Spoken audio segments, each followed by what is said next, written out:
করব যে ঢাকা 12 আসনে সকল জায়গায় একই ধরনের প্রোগ্রাম আমরা যদি তারা করতে পারেন, আমরা আমাদের পক্ষ থেকে সহযোগিতা করব। সেখানে পুলিশ প্রশাসনের লোক, মাদক অধিদপ্তরের লোক, জাতীয়তাবাদী দলের লোকদের সকলকে বলবো যে আপনারাও থাকেন। আমাদের অনেকদিন আগে ইকোনমিস্টে একটা আর্টিকেল পড়েছিলাম, সেখানে লেখা আছে ডেমোগ্রাফি অফ ইউরোপ।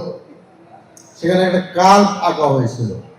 সেই কার্ভে দেখা গেছে যে উপরের দিকে নিচের দিকে লোক আছে, অর্থাৎ বৃদ্ধ লোক আর শিশু লোকেরা বেশি, আর মাঝখানে লোক নাই।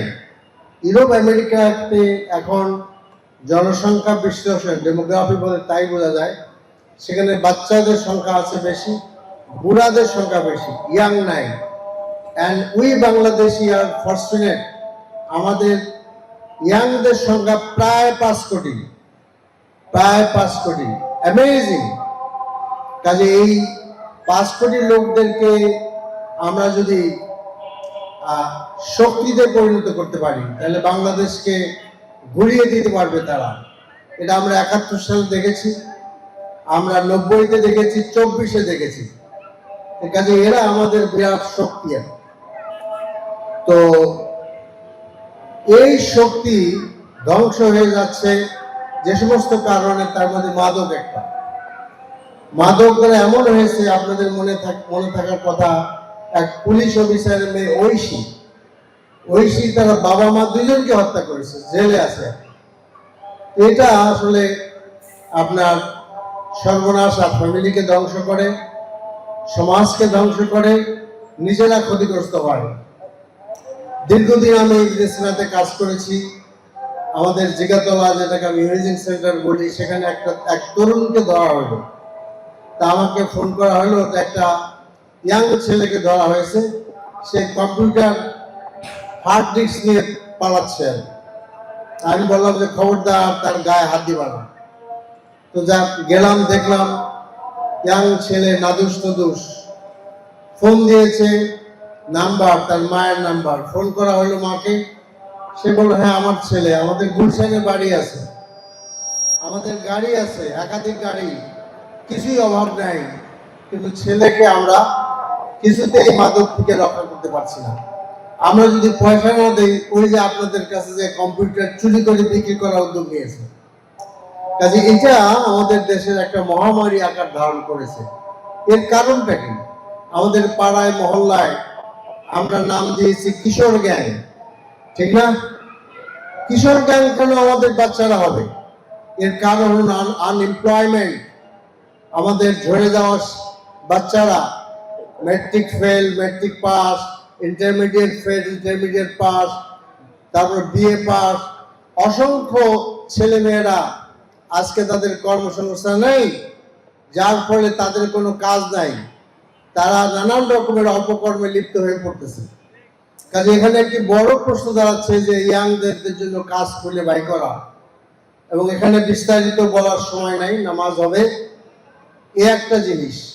দ্বিতীয় হলো যে আমাদের যে সমস্ত যত ধরনের মাদক আছে, এই মাদকগুলো আসতেছে বর্ডার থেকে, মিয়ানমার থেকে, ভারত থেকে, মোস্টলি এগুলো আসতেছে। এগুলা আপনার সরকারকে তার আইন শৃঙ্খলা রক্ষাকারী বাহিনীর দ্বারা প্রতিরোধ করে তুলতে হবে।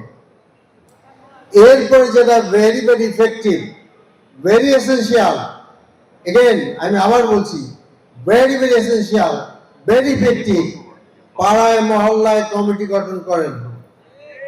রাজি আছেন? প্রত্যেক পাড়ায় মহল্লায় কমিটি গঠন করেন। আমাদের পার্টির লোকেরা থাকবে, বিএনপির লোকেরা থাকবে, কি ঠিক আছে তো? বিএনপির লোকেরা থাকবে। সেখানে দুটি কাজ করতে হবে। নাম্বার 1, মাদক কারবারি এদেরকে অবাঞ্ছিত ঘোষণা করতে হবে।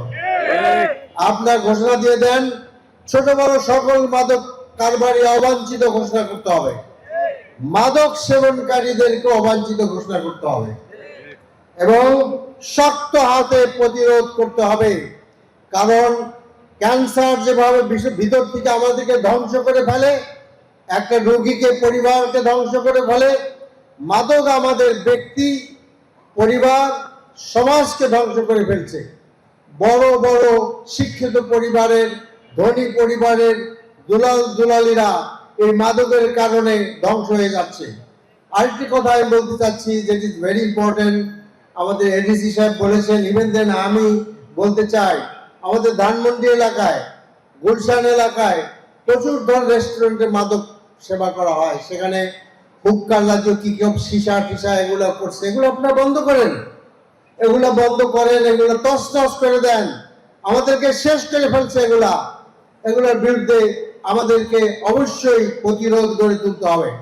আমি আর কথা লম্বা করতে চাই না। ইলেকশন আগে আমি বলেছিলাম যে there should be a combined effort, political parties, police, narcotic department and the religious leaders সকলকে নিয়ে আমরা সমাজে প্রতিরোধ গড়ে তুলব।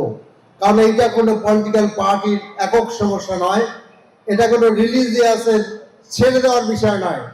রিলিজিয়ানের লোকেরা যদি মনে করেন যে আমি গির্জায়, আমি মন্দিরে, আমি মসজিদে আমি শুধু ওয়াজ করব, এটা যথেষ্ট নয় রে ভাই। তাদের কথাই বলে না যে চোরায় না শুনে ধর্মের কাহিনী।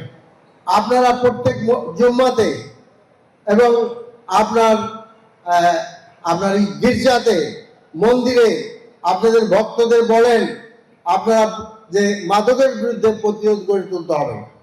তা আমরা সকলে মিলে চেষ্টা করি, কারণ দেশটাকে বাঁচাইতে হবে। সবশেষে দেশটা তো আমাদের সকলেরই। আজকে যদি দেশ দখল শেষ হয়ে যায়, 5 কোটি তরুণ তরুণী ধ্বংস হয়ে যায়, তাহলে শেষ পর্যন্ত আমাদেরই লোকসান হবে।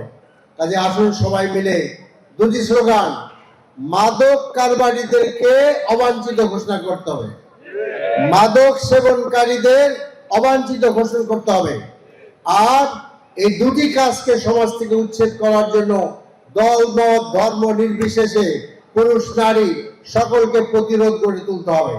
আমি বিশ্বাস করি যে আমি আমার তরফ থেকে as a parliament member of this Dhaka 12 আমিও আপনাদেরকে সর্বাত্মক সহযোগিতা দিব ইনশাআল্লাহ। এবং এই মরণ সমস্যা, মরণ ব্যাধিকে সমাজ থেকে পরিপূর্ণভাবে আপনার নির্মূল করতে হবে। আবারও ধন্যবাদ জানাচ্ছি আয়োজকদেরকে। এবং আমি প্রস্তাব দিচ্ছি যে আপনার ঢাকা 12 সব জায়গায় প্রোগ্রাম করেন, আমরা সহযোগিতা করবো। অনেক অনেক ধন্যবাদ আপনাদেরকে, অনেক ধন্যবাদ। আসসালামু আলাইকুম রহমতুল্লাহ। সুবহানাকাল্লাহুম্মা ওয়া বিহামদিকা আশহাদু আল্লা ইলাহা ইল্লা আনতা আস্তাগফিরুকা।